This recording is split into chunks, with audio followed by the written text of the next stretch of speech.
and they will have won. They will have accomplished exactly what they want to accomplish.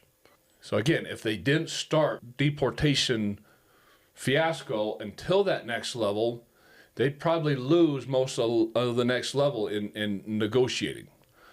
But if they take a bad position now, protesting against the gang members and the criminals, by the time they get to that next level, the deportations will stop, and they'll have exactly what they want.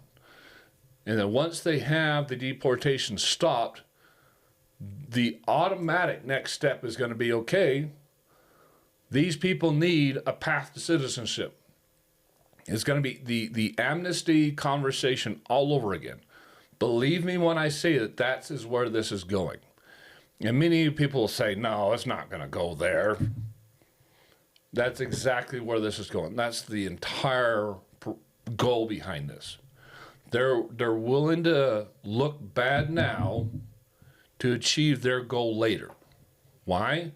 Because if they achieve their goal later, it won't matter how bad they look right now. Why? Because they will have their voter base, the imported voter base that is now getting Medicaid, food stamps, everything taken care of for them.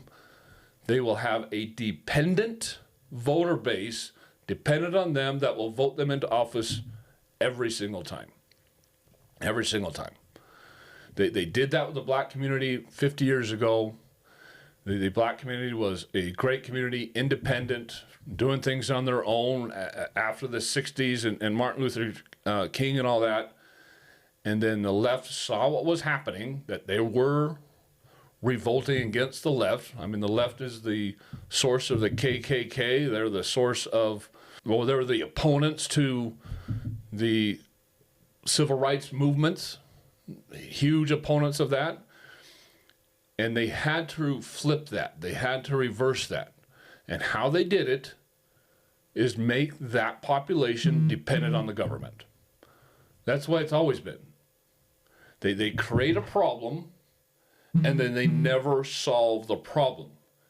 They don't want to solve the problem. They're not going to solve the problem. Because if they solved the problem, then you wouldn't need them. You wouldn't need them in office. So they create a problem subvertedly, and then they always promise to solve the problem, blaming the problem on the right, blaming the problem on everybody else, and then that's how they stay in power. And that's all they want.